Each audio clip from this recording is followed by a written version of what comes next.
cast members, many of you are even nervous getting up here to speak. So imagine having to do that 15 times after taking 1-minute breaks over the course of an evening. It's not easy. So it was really, I was blown away. We were all sitting in the back. We were all talking about how fantastic the play was. So really, great job. And I'm hoping that we're able to see you in other capacities in the future. In 1990, there was a very, very famous Knicks game. Many of you will not remember this because you were not even in consideration in your parents' plans. There was a very famous Knicks game on Martin Luther King Day. I was in school in 8th grade, and the reason I knew about this is because a friend of mine brought a Walkman. And if I ask how many of you know what a Walkman is, if you raise your hand, how many of you know what a Walkman is? I know. It's a very, very poor man's iPod. Extremely poor man's iPod. So, there was a Knicks game on Martin Luther King Day like every year. They played during the afternoon. And at 3:30, a friend of mine comes back from the bathroom, right? No one knows how to do this today, but back in the day, people, if you weren't allowed to listen to your Walkman, you went to the bathroom and put it on. So I don't know how many people try other things today with, I don't know, cell phones, but hypothetically, that would be the place to use it. Not in this school. Not in Never. this school. So he comes back in, taps me on the shoulder, and says, Knicks won, you won't believe it. So after class, we go over the details, and he tells me, Knicks were losing by 1 or 2. There was 1/10 of a second remaining. 1/10 of a second, a guy by the name of Trent Tucker, that was the days when they wore really short shorts. Trent Tucker catches the ball, hits a 3, game's over. Knicks win, no instant replay, they didn't have instant replay, they walk off the court, great victory. I don't know if it was that year or a year later, the league decided to change the rule, and they called it the Trent Tucker rule. That they said no player can ever catch and shoot the ball with under 0.3 of a second.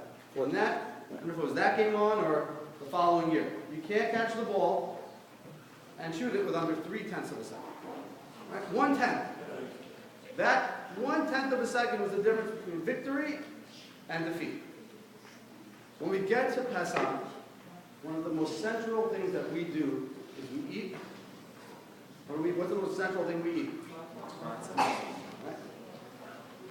We eat matzah for many different reasons. But one of the reasons that we're told that we eat matzah is because the Jews were slaves, and it represents lechem oni.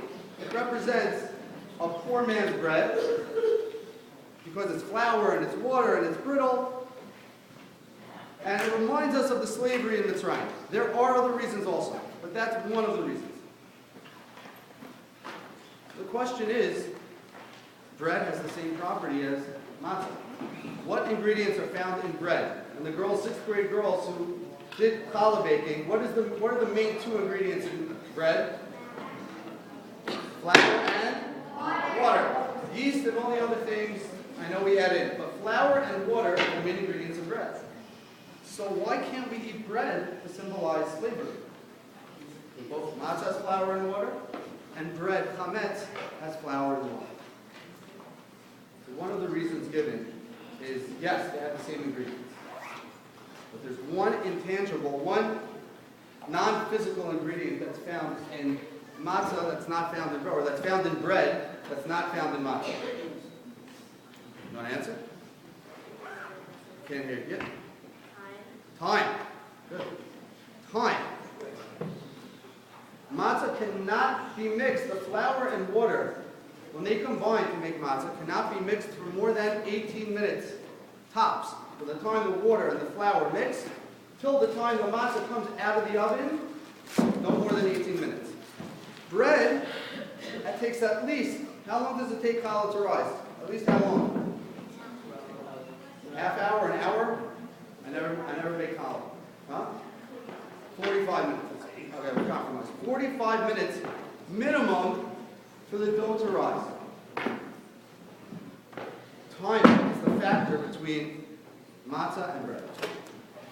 The difference between a slave and a person who's free, Maura Lieberman touched on this last week. She quote one of my favorite all-time movies, Shawshank Redemption. One of the main differences between a slave and a free person is time. A slave has no control over his time. You do whatever your master asks you to do. As a matter of fact, a slave is not even commanded to do the mitzvot aseh she'azman grama. A slave is not commanded to do any time-bound mitzvot because he has no control, no mastery over his own time. A free person has control over their time. You can pick and choose how you want to utilize your time. And that's the difference between a free person and a slave. And that's what matzah represents, slavery to a certain degree, and the lack of time, versus bread, which represents having all this wonderful time. When you get to the night of the Seder, it is very important you take some time and master your own time. Master the time that you have. 7th graders, you produce the Haggadah that is going to be out next week. Share a Dvar Torah from the Haggadah. 8th graders, you produced the Haggadah last year. You can share a Dvar Torah from last year. You can share a Dvar Torah from this year. You can share a Dvar Torah that you heard in class. 6th graders as well. All the different Divrei Torah that you're getting in your classes, share one of them minimally. But take advantage of the time. The other thing that I would recommend, Rabbi Acobas pointed this out last year or 2 years ago, which is really, really a nice thing to do. When you're with all your relatives, you're with your cousins and your aunts, and especially your grandparents, take time to discuss how their Pesach was.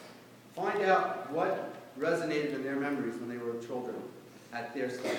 It will make a lasting impression in your life. It's important. You'll be with so many different family members. Enjoy it. But don't leave after the meal. Don't eat and leave. Stay and get to really understand one of your relatives that you haven't really gotten to know so well. And share a Dvar Torah. Take advantage of the time and use the time and understand what it means to be a free person and not a slave. We won't have a chance to discuss Pesach next Friday because we're off. So I will take the opportunity to wish you a Chag Kasher V'Sameach. I probably will do that again next week. Wish you a Chag Kasher V'Sameach, and you should have an enjoyable and meaningful Pesach.